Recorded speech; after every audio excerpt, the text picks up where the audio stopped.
Përshëndetje të nderuar miq të gazetës Lajm dhe Lajm TV. Jemi së bashku në emisionin e radhës në pika e takimit.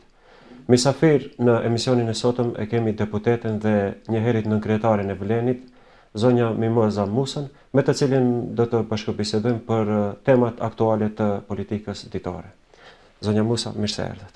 Faleminderit për ftesën, mi si u gjeta. Do ta fillojmë këtë bashkëbisedim me disa pyetje të cilat ndoshta janë kështu pjesë e biografisë suaj. Na intereson edhe për shikuesit, besoj se është me interes të na tregoni cili ka qenë motivi kryesor e juaj për të ukiqur në politik dhe sikur në opinion ekziston një botkuptim se sikur shumë shpejt në këtë karrierën politike arritët të ngjiteni shumë lart, momentalisht jeni edhe nënkryetare e Vlenit. Cili ishte ai motivacioni juaj që të kisheni politikës dhe rrugtimi juaj deri në këtë pozicionin e nënkryetares së Vlenit? Realisht, mbase shumë pak për publikut e din, unë kam filluar karrierën politike ose të jem pjesë e një partie politike qysh nga 2014, aso kohë kur u formua LRPDSH-ja nga Zjadi Insela, atëherë isha thjesht një riniste në forumin rinor. Më pas u kyqa edhe të forumi i gruas.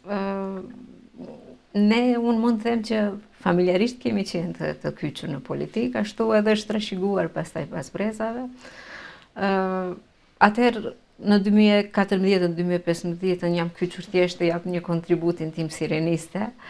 Më vonë më propozuan fillimisht në 2017 për të qenë këshilltare komunale në komunën e Tetovës.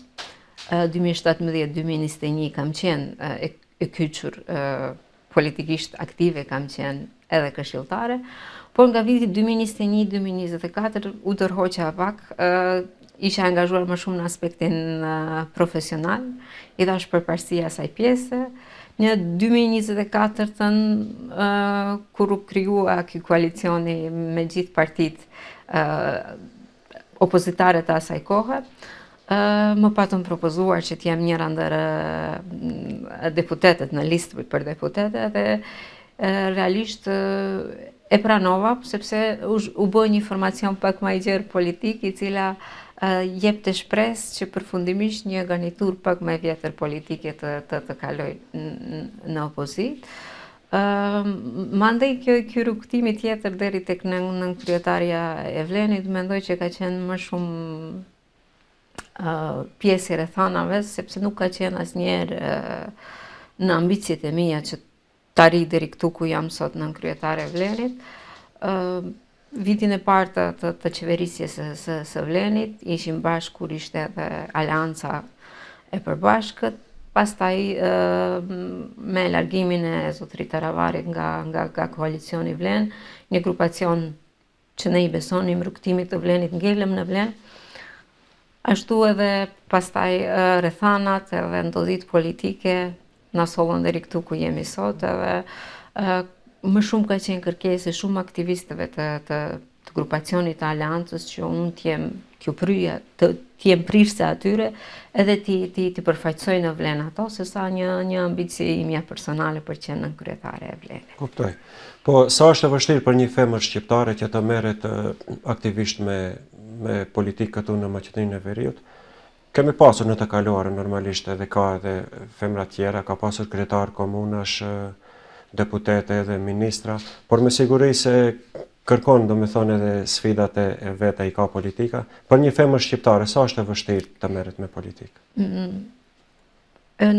Po e sqaroj në prizmin pak më të gjerë të angazhimit të gruas në politikë, dhe pastaj do dalte në prizmin asaj të jesh në një pozitë të thjeshtë. Angazhimi i gruas në politikë te ne është i domosdoshëm në një farë mënyre. Është shumë e vështirë, për shumë arsye.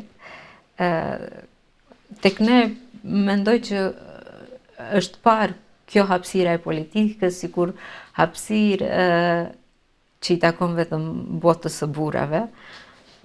Edhe pos mos ishtin këto kuotat e listave, mbase edhe nuk do kishim shumë gra këto në listë deputete, ashtu si që kemi shumë pak gra ministresha, shumë pak gra pothuajse hiq në kryetare komunash. Është e vështirë për shumë arsye, sepse roli i gruas shqiptare në shoqërinë tonë nuk është veç të merret me jetën publike apo të merret vetëm me politikë. Angazhimet tona të familjes i ke në paralel me angazhimet politike, pritshmëria që ti të kthehesh në shtëpi dhe ti kryesh edhe obligimet tua familjare është e njëjta, edhe kjo e vështirëson pak. Përtej kësaj, lufta për pozicion, për vend, nuk është luftë vetëm me burrat, është luftë edhe me gra të tjera, edhe kjo e vështirëson pastaj gjithë këtë rrugtim e bën pak më të vështirë, por nuk është e pamundur. Unë realisht kam pasur mbështetje nga shumë burra, nga shumë gra, nga shumë njerëz të cilët i kuptojnë rëndësinë e një gruaje në politikë, edhe kanë qenë shumë shtytës për mua edhe mbështetës për të arritur sot ku jam.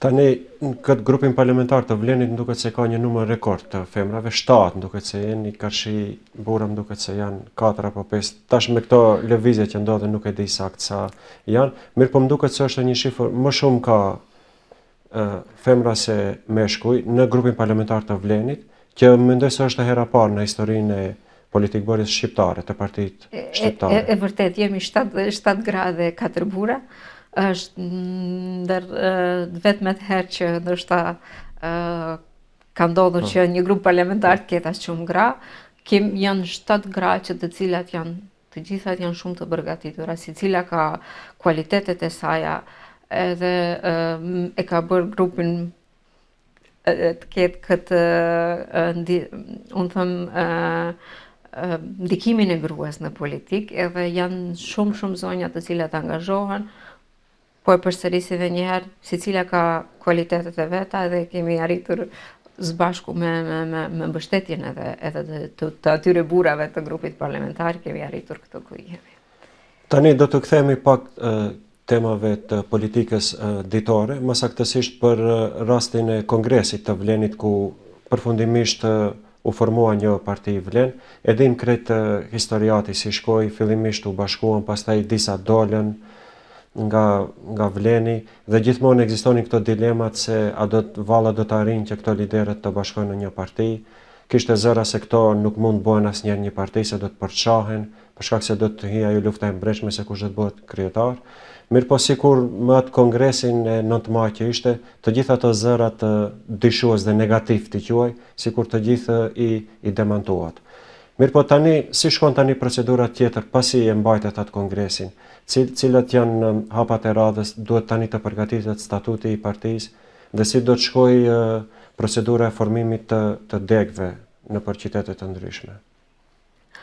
Realisht, në fillimet të 2024, kur u bë Vleni koalicion, u bashkuan ato partitë opozitare atëherë për një qëllim që asaj garniture së vjetër të politikës përfundimisht të shkojë në opozitë, edhe qëlloi ky koalicion dha suksesin e vet.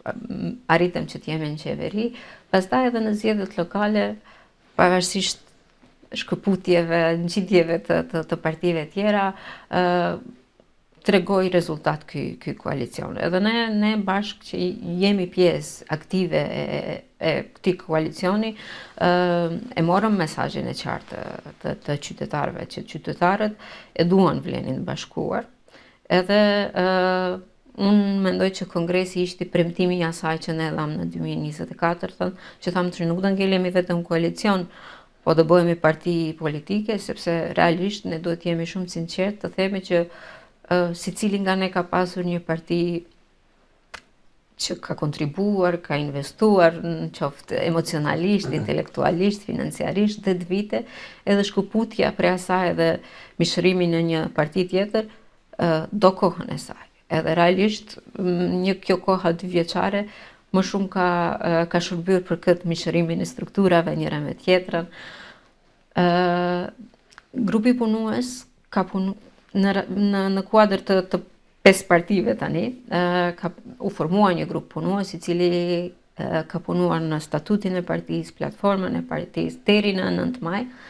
Në 9 maj ka pasur 850 delegat, ku votuan kryetarët, bashkëkryetarët, nënkryetarët dhe sekretari gjeneral. Aty u votua edhe statuti i partisë, platforma, sekretariatet, kështu me radh, domethënë kryesia qendrore. Edhe tani na ka ngelur vetëm pjesa e krijimit të degëve, që do të pasojë në këtë periudhën që po vjen. Nuk është menduar përfundimisht një model se si do të funksionojnë degët.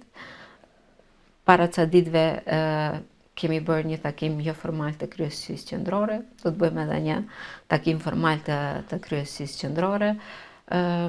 Aty diskutohen të gjitha aktualitetet politike, edhe besoj që edhe aty do merren vendimet edhe si do funksionojë edhe si do të formohen edhe organet tjera të Ky bashkimi në një parti me siguri se ka kërkuar edhe sakrificë, për shkak se ju keni sakrifikuar ato, siç e thatë, një aktivitet që keni bërë në të kaluarën, keni sakrifikuar ato degët në degët tuaja, dhe në këtë aspekt sa ka qenë vështirë për ju që ju t'i bindni ato votuesit dhe aktivistët tuaj se rruga më e mirë është bashkimi në një parti? Më besoni si ka qenë më e thjeshtë se sa që realisht ne e kemi menduar. Ka pasur edhe njerëz të cilët sigurisht për shkak të investimit që them emocional, intelektual që kemi dhënë në ato partitë tona 10 vjeçare, është e dhimbshme pastaj ta largosh alesh, por shumë aktivistë të tjerë e kanë mirëpritur aq mirë bashkimin e Vlenit, edhe e kanë pritur aq mirë transformimin e Vlenit nga koalicioni në parti, saqë ishte kërkesë shumë aktivistëve, bile edhe shumë kohë më përpara, njerëzit na kanë shtyrë neve që jemi në pozita udhëheqëse, ju lutem bëni Vlenin një parti, bëni Vlenin një parti. Kjo është përgjigja jo vetëm e votuesve, po mendoj që edhe vetë aktivistëve, pavarësisht se sa e dhimbshëm është ai transformimi nga partitë tona, shkrirja e partive në një strukturë tjetër, po kjo shkrirje, këto struktura, këto aktivistë janë mishruar në këto 2 cikle zgjedhore dhe ky mishërim ka sjellur edhe rezultate, edhe kjo mendoj që ka qenë njëra ndër shumë arsyet që ato e kanë dashur edhe bashkimin e Vlenit. Tani do të flasim pak për këtë protestën e fundit e cila u mbajt nga ana e studentëve për kërkesën e tyre që provimin e jurisprudencës ta mbajnë në gjuhën shqipe.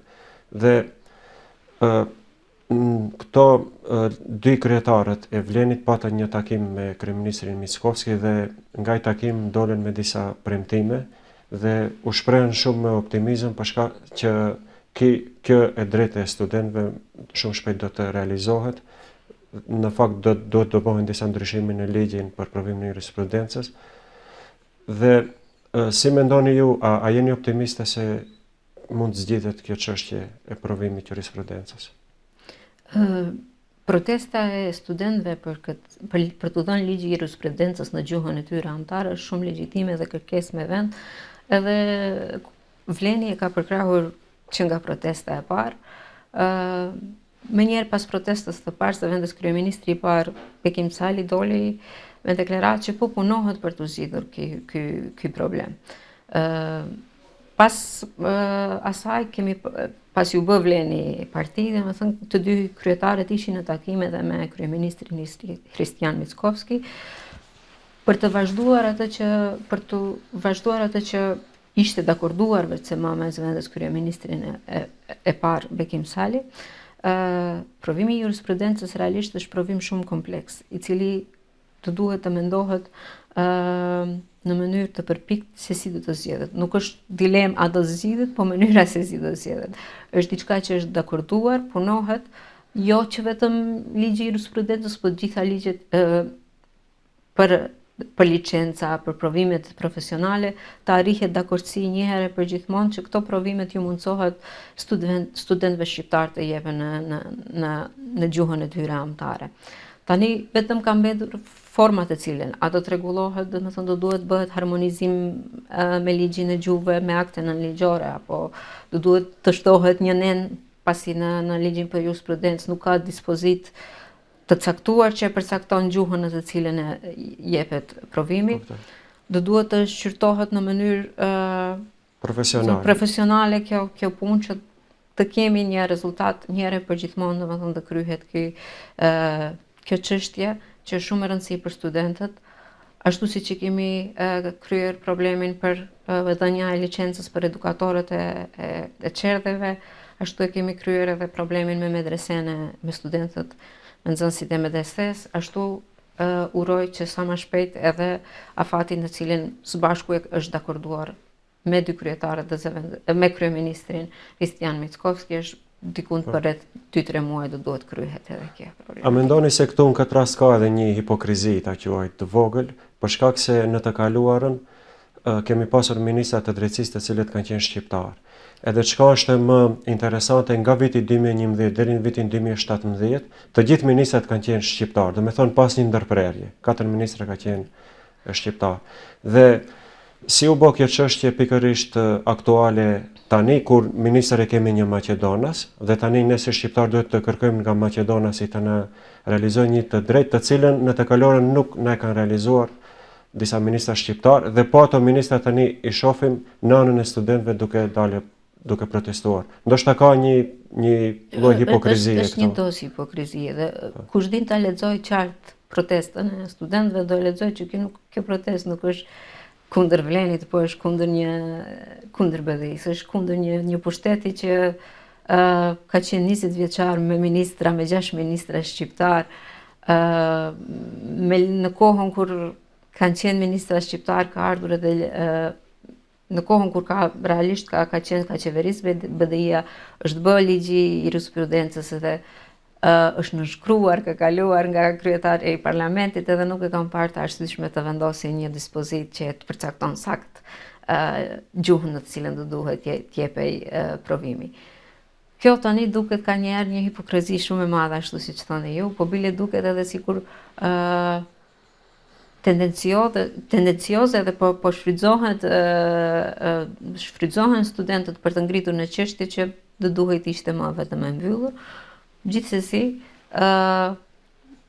mirë është që është ngritur, domethënë them që shumë mirë që studentët përfundimisht kanë hapësirën të ngrenë zërin për çështje të cilat nuk janë zgjidhur, edhe janë në liri të plotë dhe unë them është shumë e drejtë e tyre, e drejta më e madhe demokratike një shoqërie është kur ka studentë të cilët dinë të ngrihen zërit për çështjet e tyre.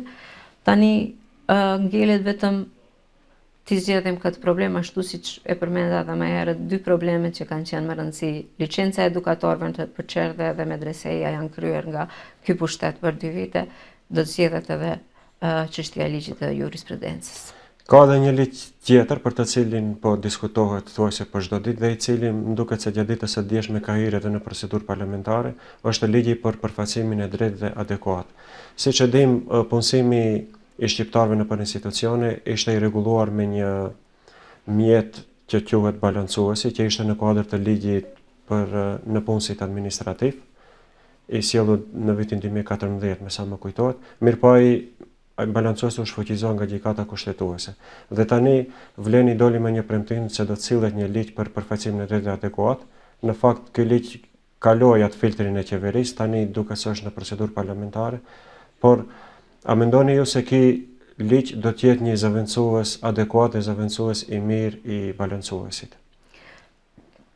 Është e vërtet, ka 2 ditë që ka ardhur ligji për përfaqësim të drejtë dhe adekuat në procedurë parlamentare nga qeveria. Do të kisha dashur pak ta elaboroj punën e mekanizmin balancuesin. Balancuesi ka kryer një funksion në kohën kur është sjell. Por fatkeqësisht ne jemi vetë dëshmitar se sa herë është keq përdorur balancuesi me deklarata të reme të aplikuesve për punë, të kandidatëve për punë që nga shqiptar janë detyruar ndoshta të deklarohen Maqedonas apo turq që të mundën dhe kundërta që të mundën të punësohen. Edhe ka qenë mekanizëm që ka funksionuar në kuadër të sektoreve, jo në gjithë institucionin. Për dallim që ligji për përfaqësim të drejtë dhe adekuat tani bëhet obligim për institucionet, për të pasur balans mes etniteteve të cilët punojnë në institucion. Tani pesha e ligjit edhe një mekanizmi, ne vetë dim që ligji të obligon sipas dispozitave, ta implementosh dispozitat e ligjit. Ky ligj ka kaluar gjitha filtrat, mandej pastaj edhe pas kthimit nga Komisioni i Venecias është përpunuar edhe një herë në qeveri, pa mandej është dërguar në procedurë parlamentare. Ka dy gjëra që janë shumë e rëndësishme brenda ligjit, që janë, do të thonë, ka një grup koordinues brenda që do ta ndjek për zbatimin e ligjit në krye me zëvendës kryeministrin e parë.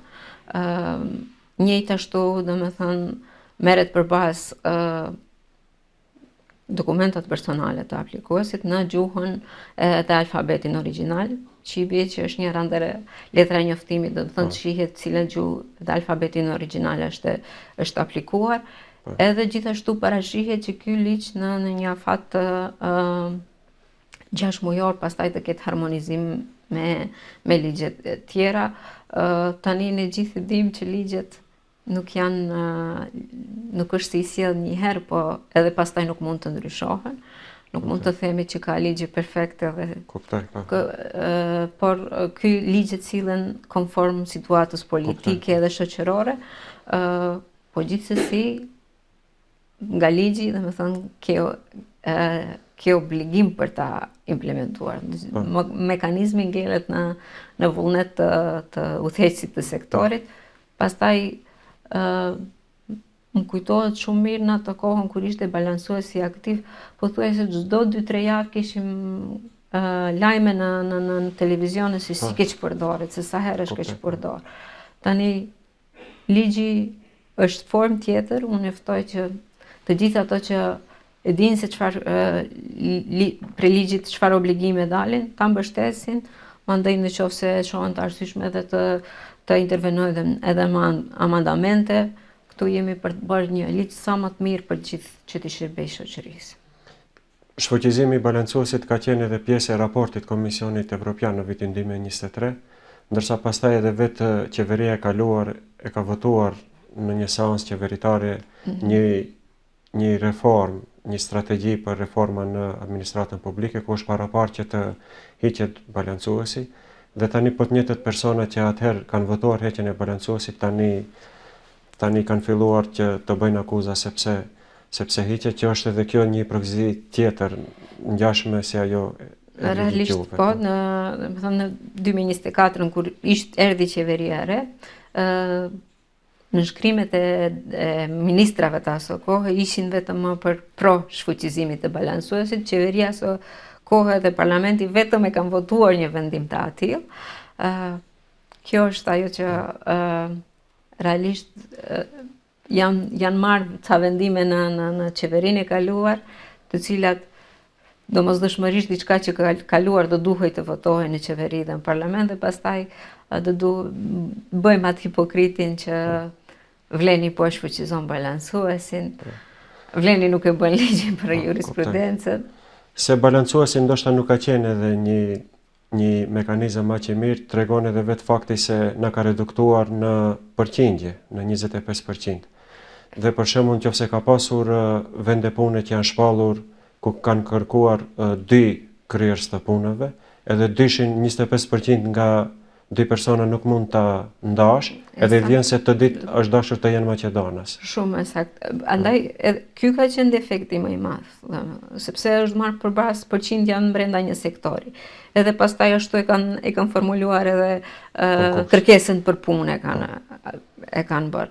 Edhe këtu jo vetëm që është bërë gabim në mënyrën se si ky balancues i ka përcaktuar përqindjen e të punësuarve në sektor, po edhe mënyra se si më vonë është keq përdorur me deklaratat, me një deklaratë vetëm në noter, e tregon se nuk i ka shërbyer përfaqësimit të etniteteve në institucione. Ndërsa tani, pasi të sillet ky ligji, do të shihet se kandidati në çfarë letërnjoftimi deponon. Po. Edhe nëse letërnjoftimin e ka në dy gjuhë, një shqipe dhe një maqedonase, atëherë nuk kuptohet se ai kandidat është shqiptar. Do të shihet gjuha në mënyrë objektive, gjuha në të cilën alfabeti originalit i cilit është aplikuar për dokumentin personal, në këtë rast letërnjoftimi. Ta ndryshojmë tak temën. Kryeministri Mickovski ka paralajmëruar që gjatë muajit qershor do të bëhet një rikonstruim i qeverisë. Dhe tani ky rikonstruimi duket se vjen pasi Vleni u bë në një parti, ndoshta edhe këto tajmingjet ashtu edhe janë ndarë, ndoshta vetëm supozojun.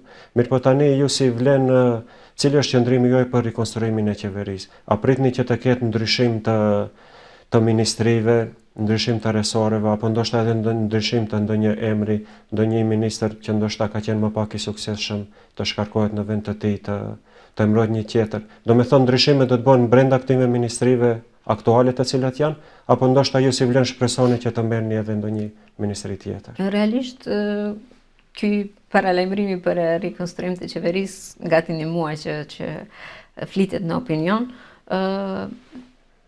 Të them të drejtën, nuk jemi ulur si Vlen dhe VMRO për ta biseduar. Pritet që në këtë javë që vjen me siguri të ulemi të diskutohet nëse do ketë ndryshim të resoreve, apo shtim, ndryshim, bile edhe brenda nesh do duhet të flitet në moment të dytë, kur të vendoset me partnerin e koalicionit, që është VMRO-ja në këtë rast, që do duhet të na jepte se çfarë ndryshime do duhet bëhen brenda koalicionit. Pas asaj do duhet presidenca e Vlenit të ulet edhe të diskutojë për secilin ministri në veçanti.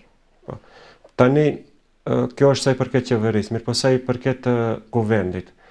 Vazhdimisht nuk dihet, domethënë dyshohet nëse kjo përbërja qeveritare nëse e ka apo nuk e ka Badenterin. Se siç duk 39 deputet janë të etnive tjera dhe për të pasur Badenterin nevojite 20. Gjatë votimit për zgjedhjen e advokatit të popullit, qeveria siguroi shumicën e Badenterit. Ndërsa tani në rastin e sjelljes së ligjeve tjera, ose siç do të jetë edhe rasti i ligjit për përfaqësimin e drejtë dhe adekuat, si qëndron puna me këto numrat brenda deputetëve? E keni ju Badenterin apo diskutohet ende? Fakt që është diskutuar shumë, Vleni nuk ka Badenterin e madh. Ka problem të sjelljeve të disa ligjeve, po unë mendoj që e kemi dëshmuar se kemi Badenterin e madh, edhe përndryshe advokati nuk do zgjidhej, edhe shumë ligje tjera, gjitha ligjet e arsimit, gjitha ligjet e kulturës janë me Badenter, kanë kaluar. Tani ngelet vetëm ligji për përfaqësim të drejtë të vijë në kuvent, edhe do të kalojmë gjithsesi. Që ta dëshmoni se do të jetë edhe si një lloj testi nëse keni një lloj apo jo testi për Badenter. Badenter. Është të formuar një grup pune në kuadër të Ministrisë së Drejtësisë, ku diskutohen ndryshimet në kodin zgjedhor. Dhe ajo për të cilën liderët u pajtuan në takimin e liderëve ishte që Maqedonia të ndahet në një njësi zgjedhore. Mirë po pastaj sikur u zhduk jo tema, domethënë nga aktualiteti ditor, dhe tani angelen edhe në kuadër të ndryshimit të kodit zgjedhor, a do të diskutohet edhe ndryshimi i njësive zgjedhore, dhe nëse po, edhe ajo pjesa tjetër pastaj që vjen pjesa e listave, domethënë vjen listat e hapura dhe listat të mbyllura. Megjithse personalisht mendoj se nuk ka kohë për t'i bërë ndoshta ato ndryshime, se kërkojnë më shumë punë. Mirë po, si mendoni ju cili është të paktën qëndrimi i Vlenit në këtë aspekt? A mendoni se sistemi më i mirë zgjedhor do të ishte sistemi me një njësi zgjedhore dhe me lista të hapura, apo edhe në zgjedhjet e radhës të vazhdohet me këtë sistemin aktual? Reformat në kodin zgjedhor janë reformat shumë të rëndësishme, të cilat ne kemi diskutuar disa herë brenda nesh, edhe duke marrë parasysh edhe rekomandimet e OSBE-u Dihirit, ashtu edhe kemi ndërtuar qëndrimin. Në të tryezën e liderëve, edhe pse parimisht kanë rënë dakord, domethënë për një njësi zgjedhore, Vleni ka qenë pro një njësie 3 njësi zgjedhore edhe për lista të hapura. Vazhdojmë të mbajmë këtë qëndrim. grupi punues, deputetët të cilët janë pjesë të grupit punues, vazhdimisht grupit parlamentari tregojnë se si rrjedhin diskutimet, fatkeqësisht nuk kanë brirë edhe tek definimi i njësive zgjedhore në kuadër të republika, kështu në kodin zgjedhor të vendoset, se edhe ajo që thoni sigurisht nuk do ketë kohë pas praktikës edhe të SDSM-s të grupit punues. Ndërsa ajo kërkon konsensus më të gjerë. Kërkon konsensus shumë të gjerë ndërpartijak të gjithë partive, domethënë parlamentare, gjë që do evonoj procesin.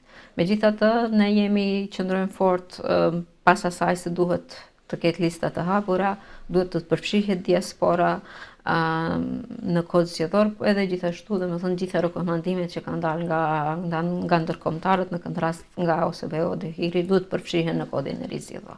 Kuptoj. Kur jemi te këto zgjedhjet, edhe zgjedhjet që mbajtën gjatë vitit 2024, po edhe gjatë zgjedhjeve lokale, vitit 2025, ekziston një botkuptim këtu brenda se tani kemi dy bloqe, e kemi Frontin Evropian dhe Vlenin. Pa marrë parasysh se disa kanë lëvizur, mirë po ndoshta kur do të vijë radha e zgjedhjeve, edhe ato do t'i bashkohen njërin nga këtyre dy bloqeve. Mirë po ajo që shifet ndoshta kështu nga opinioni edhe brenda edhe nga jashtë, ajo është një ndikim që vjen prej Shqipërisë dhe prej Kosovës te partitë tona. Më saktësisht supozohet se Albin Kurti ka ndikim më të madh te Vleni, ndërsa Edi Rama ndikimin e tij ushtron te BDI-ja. Edhe juve si Vlen vazhdimisht ju kanë akuzuar sepse kinse punonin drejt për drejt në direktivat e Albin Kurtit, po edhe BDI-n, po ashtu e akuzojnë se është Edi Rama që vendos për lëvizjet në BDI. Por ju apajtoheni ju me këto akuza që ju bëhen, e para dhe dita, a mendoni se shqiptarët e Maqedonisë së Veriut do të bëjnë, a kanë kapacitete intelektuale për të bërë politikë më autentike pa ndërhyrje nga jashtë? Në aspektin më të gjerë politik, po mendoj jashtë aspektin, shumë mirë që janë bërë dy bloqe shqiptare politike, sepse kështu domethënë bëhen dy bloqe dhe nuk bëhet coptimi i votës shqiptare. Njerëzit kanë dy opcione, i zgjedhin të dy njëra nga opcionet, edhe kështu domethënë bëhet për centralizimi i votës në një farë mënyrë dhe nuk bëhet coptëzim. Po ta shihni në aspekt votash, shqiptarët janë në fitim me këshilltar në qytetin e Shkupit, në Tetov kemi këshilltar shqiptar si asnjëherë më parë, në qytet Shkupit njëjtë.